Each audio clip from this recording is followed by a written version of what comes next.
So Michael Faraday, he is my favorite chemist, and there's a lot of reasons, as you'll see. But I titled this presentation, Michael Faraday is a role model for scientists in the 21st century, and you'll see why. So Michael Faraday was born at the end of the 1700s. Okay, so he was born in 1791 to a poor family in London. Okay, he was one of four kids, and his father was a blacksmith. They weren't making a lot of money. Um, Definitely, uh, his family struggled with poverty for a long time until Faraday became a little bit famous, although he was never wealthy. And they really struggled early on. So he came from very humble origins. His family at various times had to ask for basically the equivalent of government handouts from the English government. Born in London, and even things those handouts. There's records of these things for things like a loaf of bread once a week, right? One loaf of bread once a week. That was enough. That made a huge difference in their families' lives.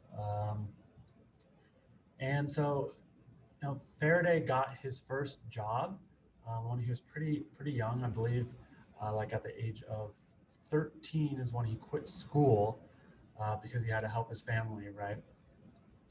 And he got his first job being an apprentice for here are just some of the tools that he used later on in his laboratory. But he was an apprentice for uh, somebody who was binding books, a bookbinder, right? And this was hard work. You're spending all day binding these books, but at night, Faraday would read every single book that went through that he was binding. So he was a voracious reader and a voracious learner, right? And so he stumbled upon one thing he stumbled upon was a chemistry book, kind of a popular chemistry book of the day, and that really got him interested in science. And but he read everything, okay, and so he taught himself quite a bit based on that. And so eventually he was able to actually, there's another portrait of him. He was able to attend the lectures of Humphrey Davy. Okay, Humphrey Davy at the time was, in his middle ages, and was England's most famous chemist. Okay, Humphrey Davy um, was the first to use electricity to isolate different elements. So he was very interested in electrolysis. Davy is credited with isolating sodium, magnesium, potassium, and a lot of those kind of related alkali metals and alkali earths. And he did a lot of other very important work, and is also one of my favorite chemists.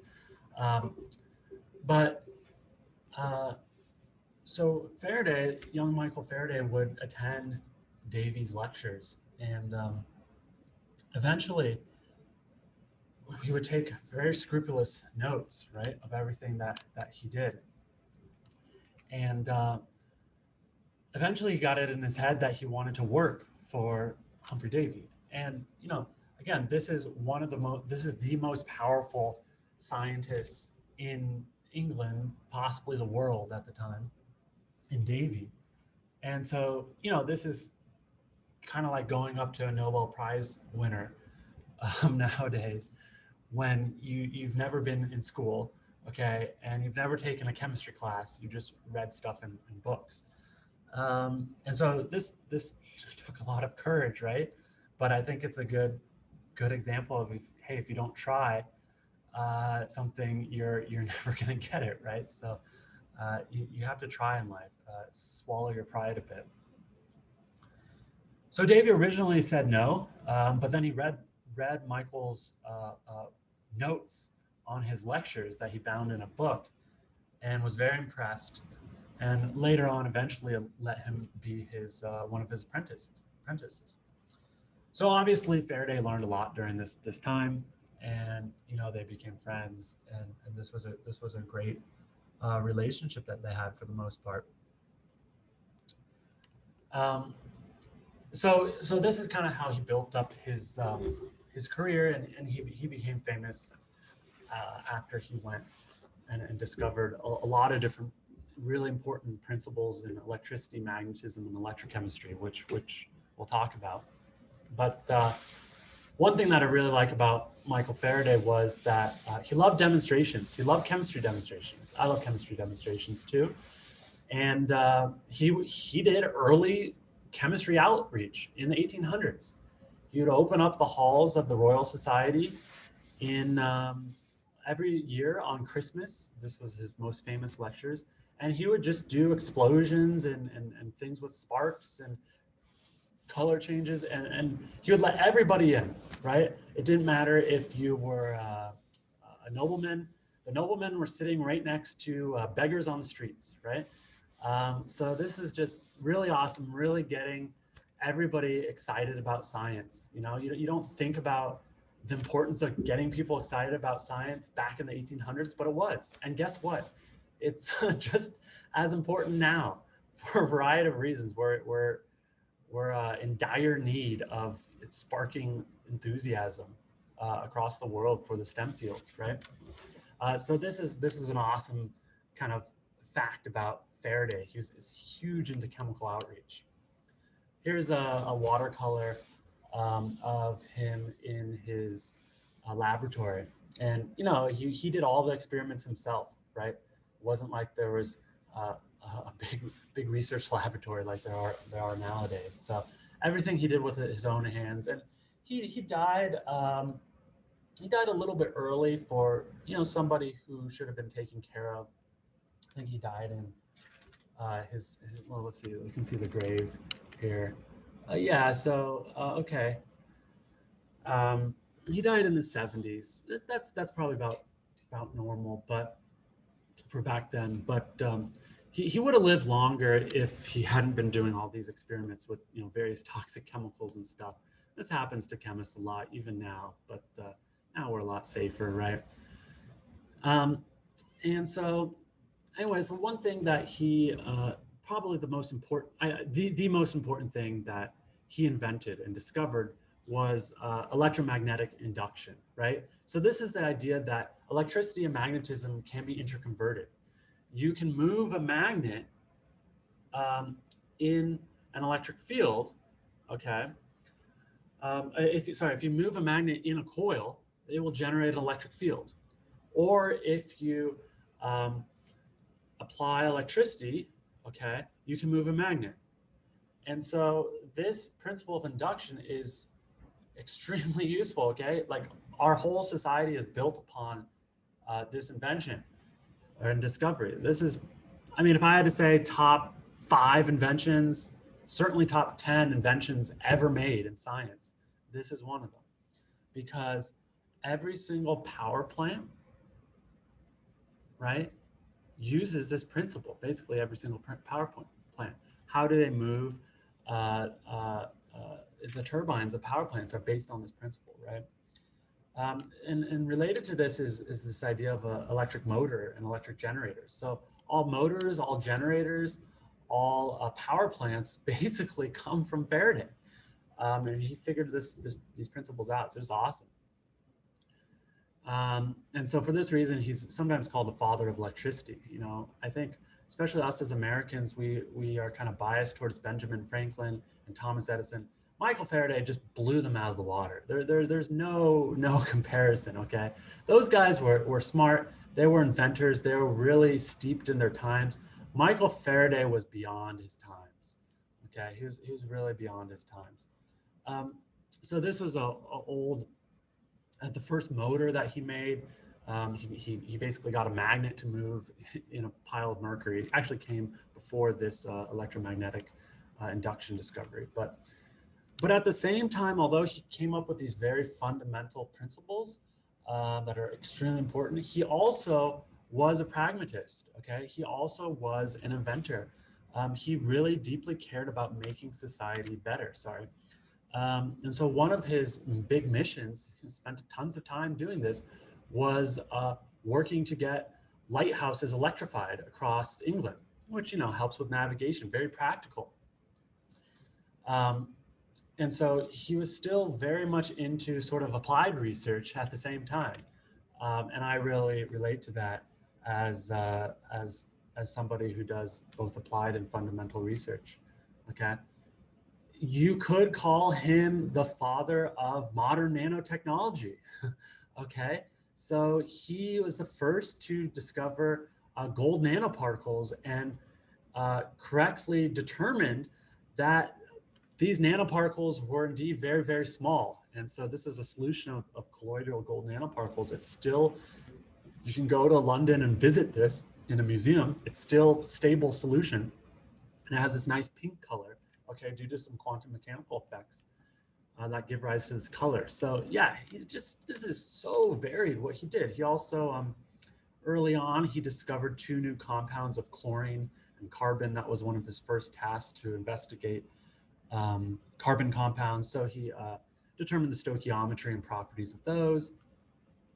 But really, he's kind of the beginning of electrochemistry, the hardcore understanding of electrochemistry. He popularized these terms like oxidation number, things we use all the time, electrode, cathode, anode, ion. These are obviously, extraordinarily useful concepts.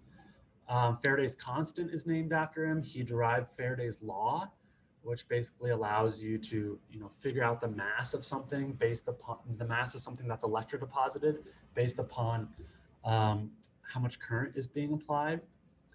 And he invented the Faraday cage and explained how that worked, right? This is an extremely important piece of technology. All airplanes, for example, are in a Faraday cage, right? A metal shield that prevents the airplanes from getting electrocuted during a thunderstorm, a lightning storm, okay? Or Faraday cages are in your microwave, right? To shield you from the microwave radiation. So, they're using all sorts of communication devices as well, right? Getting rid of electrical noise and signal issues like this. So incredibly important. One crazy thing about Faraday was that he actually speculated, based on good evidence, okay, based on his experiments, that light was actually somehow related to electricity and magnetism, that it was actually a form of electricity and magnetism. Of course, this was dead on correct. But at the time, people just laughed at him. And, it sounds silly, right? Why should light be related to a magnet in any way? Okay. Or why should light be related to electricity? It doesn't really make sense. Okay. At least from a very trivial standpoint. And Faraday didn't have the theory down or the math down to prove this in any way, but there were some experiments that were pointing towards this direction. And he was very good at not being biased towards previous knowledge or previous thoughts about how the way things were. They had to be the way things were. He had an open mind. He was a very good scientist in that way. It's something that, we can all strive to be as scientists, right? Have an open mind when it comes and let the experiments talk for themselves, right?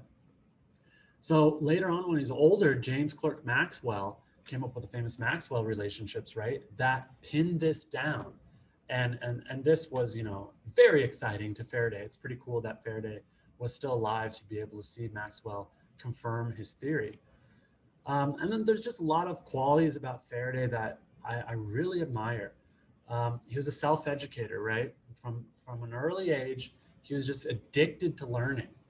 And he said, here's some quotes. So self-education is the most important of all, not only in things of natural philosophy, i.e. science, but in every department of daily life. And I take that to be true. Whatever it is that I'm working on, I try to educate myself, be passionate about it, and that usually ends up helping me, okay? He was an optimist, which I think, it's easy for, I see this in a lot of scientists. Sometimes they're quite pessimistic, and I don't think there's any reason to be pessimistic. I don't see why that helps anybody or helps you. And so he said, but still try, for who knows what is possible, right? He was humble. There's nothing quite as frightening as someone who knows they are right.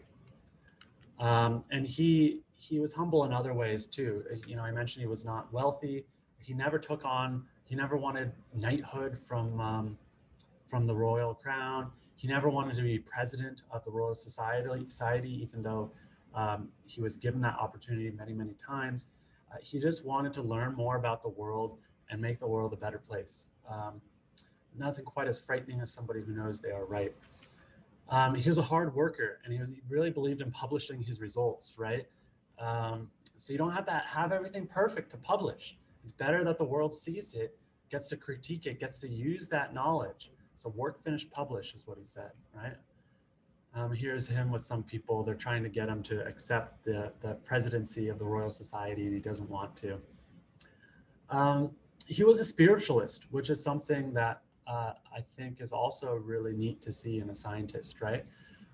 No matter what you look at, if you look at it closely enough, you are involved in the entire universe. He really deeply believed in this interconnectedness of the universe. And if you look at a lot of scientific principles and facts that we've talked about, we are star stuff. Every atom that we breathe has been has also been in somebody else, right? This seems to be true, and there's something deep here that's very beautiful, that Faraday recognized, right, even 200 years ago, which is just awesome. But more than being spiritual, he was actually quite religious, and so he belonged to. He grew up this way. Okay, he was a Christian, part of a Christian sect that no longer exists, a small Christian sect called the Sandemanians, and they had various, mostly pretty humble beliefs, but some strange things as well, and at times that brought him into conflict with sort of his church. But yeah, he deeply believed that everything he was doing, he was uncovering the laws of nature that were set up by God, right? And there's nothing in science that says that religion or that the belief in a deity is wrong. That's beyond the scope of science. Okay, so you can choose to believe in a higher power or whatever form of religion you can, or you want to, right? That's not necessarily um, at odds with science. Okay, it can be depending upon what you believe and what you choose to do with it, but it's not necessarily at all at odds. And I think these issues of science and religion have been politicized so much that people lose track of that, right? And so Faraday is a good reminder. He was deeply religious.